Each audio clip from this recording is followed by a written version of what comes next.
Here's to swimming with bow-legged women. Hello there. Well, if you haven't picked up just from the quote at the beginning, guys, today I'll be reviewing the Jaws 4K film, and oh man, I'm just gonna get straight into this. 4K Jaws.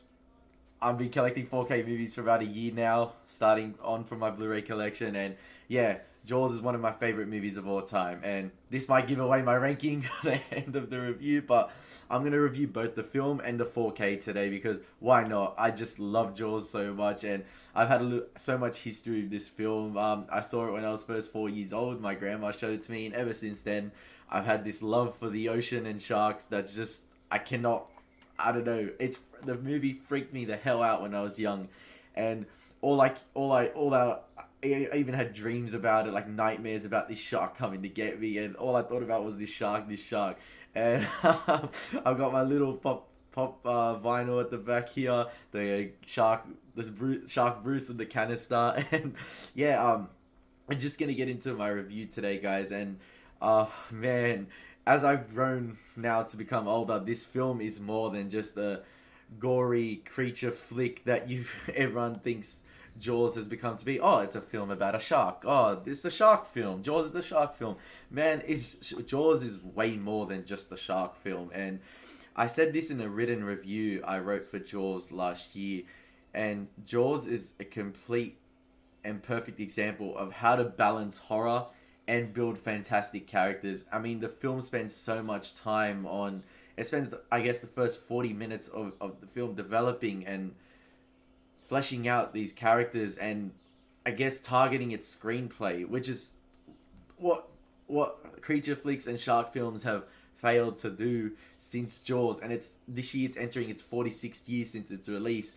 And it's been 46 years, and I still think Jaws is still at the top of all the shark films that have been released since. I think there hasn't been a film that's yet to even reach half the level of Jaws, in my opinion. I mean, just from a character standpoint as well, we see a lot of shark movies that have come out today. I mean, The Meg, especially, that was a film I was looking forward to it so much, especially the Megalodon, my love for the Megalodon shark. And although the film, yes, it had some fun shark moments and a few scary moments as well, the characters were just like throwaway, man. And then you get so many other shark movies as well. You get the Sharknadoes, you get Sharktopus, those sci-fi movies.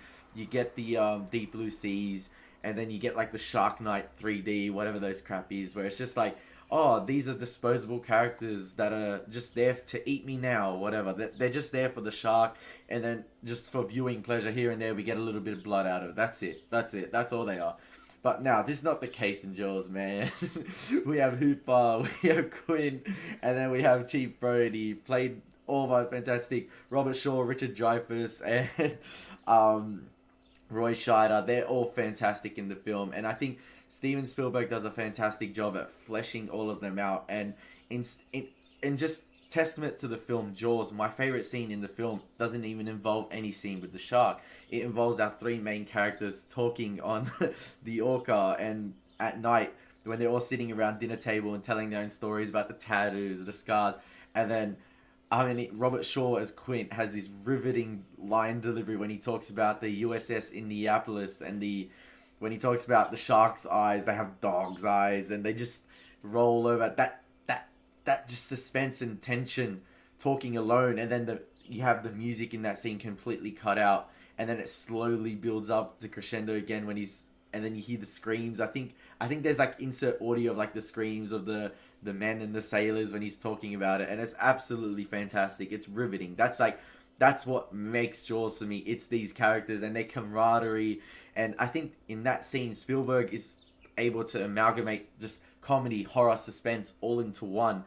And as well as the fact, if you haven't known, I don't know if a lot of people do know, if you haven't known, the shark wasn't working for them. It's an animatronic shark, and it wasn't working for half the time. And that is plays to the film's benefit in Jaws, especially where sometimes they had to go to a plan B, and that's why we have the barrels, and then sort of the barrels sort of provides just an insight into how strong and menacing this shark is. I mean, they attach one, easy, goes down, two, goes down, three, goes down, and I think the barrels are just another tool to just show how menacing the shark is. And even though you are not showing the shark, we know it's there through those barrels. And especially another scene as well when he has this holiday roast, his wife's holiday roast, and the shark takes out the whole dock. Again, we don't need to see the shark. We already know that it's out there in the sea. And a testament to that is another shot at the start of the film where I think, I forgot her name. I think it's Chrissy, the young girl that dies at the start. I think Chrissy Watkins. And then we have this zooming shot to the ocean after Chief Brody looks to the ocean, and just basically to signify that death is there. There is death in the ocean, and he knows that sort of something is up. This wasn't an ordinary boat accident. And then what? There's so much to talk about in Jaws. It's just an absolutely fantastic film from start to finish. And what we can't talk about Jaws without mentioning John Williams' famous score. And we have the dun dun, and that was only played by two notes or two keys on the piano. Those two keys provided one of the most famous scores in cinema history. And it's just absolutely fantastic. And today I was watching more behind the scenes and deleted scenes of Jaws. And I remember watching the behind the scenes of the documentary as well, the making of Jaws, and the shark isn't working. And they were discussing that test screening audiences were hyperventilating over some of the scenes. And I was watching some of those deleted scenes this morning, especially with the young kid Alex Kittner, where he gets attacked on his sort of inflatable, and the shark is not shown in that scene too much as well. You see maybe a little bit of the nose or the tip, but it's just again adds to that horror element that this kid, no remorse from the shark, just takes out a complete kid. And I saw some of the behind the scenes footage today of what was deleted out of the film, and there's some horrifying scenes there. And then also there's a scene in the pond with Michael, and he's holding on to the guy as he's getting eaten by the shark, and that explains as to why he was such in shock later in the hospital, and the shark just drags the guy down. And there's truly some horrifying scenes there. I wish they were in the film, because that's, I don't know, some people may think no, but I wish they were. And I'll just move on to the 4K transfer now, because I've said what I've said about this film. It's complete fantastic film from start to finish. The characters are what make Jaws. It's not the shark itself. The shark is there, yes, and even though it's not shown for the first 40 to 45 minutes, when it's first shown and when it attacks that guy in the pond, you see the side of it, and it's just from a side angle as it's looking, and it's just completely horrifying to this day.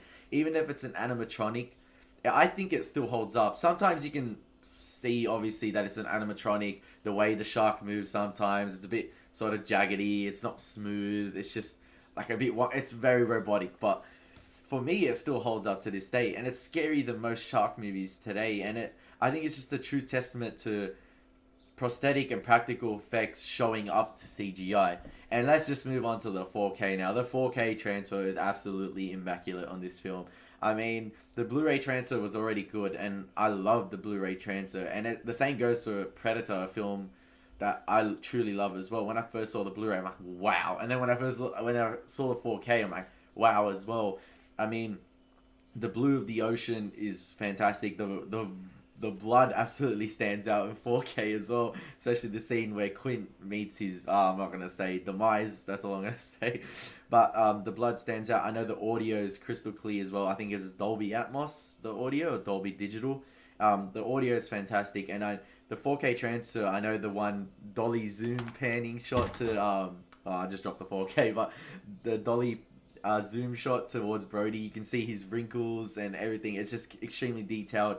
And then also to the sideburns of Quinn, his clothes, the weaves within his clothes, and it's absolutely fantastic, the 4K transfer. And especially the night scene at the start as well, where she gets eaten by the shark. There's sort of just like, I think I think it's called the black light, or the way it just looks, the night scenes, I don't know, the moon, especially the way it reflects off the water, it's just more vivid and visual in 4K. I don't know if I explained that well, but it just does. And although some of the night scenes sometimes they're a bit grainy, and that's just, it's gonna be like that when you're transferring a film from 1975 or 70 to 4K.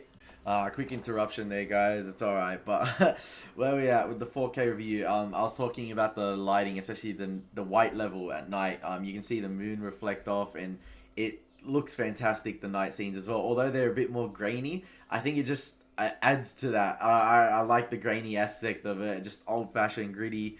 Because you're transferring a film from 1975 to 4K, and they've done a fantastic job for it. I mean, there's so much depth to each shot, especially when they're on the orca as well. You have these wide shots of them chasing the sharks. It's absolutely fantastic in 4K. And then also the underwater scene where Hooper goes into the cage. It's absolutely mesmerizing in 4K. It's completely immersive, and they've transferred it really well, and the colors are absolutely vivid in 4K, especially for an old film. They've done a fantastic job with the 4K. There's not much to say about that. Yeah, but that's my review for Jaws today, guys, and it's just a true testament to how great this film is. It's a film that will definitely hold up, definitely be there for time and time again, and it's a complete classic. I mean, the way the film is able to just establish that fear of the unknown by not showing the shark for 45 minutes. And I'm glad it did not work back then. I know that would have been hell of a production stress back then, but it was to the film, to the benefit of the film and what came out as well. We got a fantastic character piece as well, well-written characters, fleshed out characters we care about, amazing characters actually. Quint is just a fantastic character that we all remember and love. I mean, all his quotes, all his songs, his line delivery is absolutely fantastic. And the late Robert Shaw played him fantastic. And yeah, Jaws is one of my all-time favorite guys. And there's only one ranking for Jaws. It's the high of the order. Jaws gets the ranking. The 4K gets the ranking. It's upside down, but Jaws gets the ranking of Grandmaster. And glad you enjoyed the review today, guys. This last 2 minutes has been a bit wonky. I got interrupted. I was a bit on a roll, but sorry for the jagged and slurred speech. But I hope you enjoyed it. Stay tuned for Flicks and Bricks episode 8 or 7 coming soon, which is Harry Potter and the Half-Blood Prince. And yeah, I'll have Avengers as well, 4K review for the Avengers Assemble. So take care. It's been your boy, Ali Moses. Peace.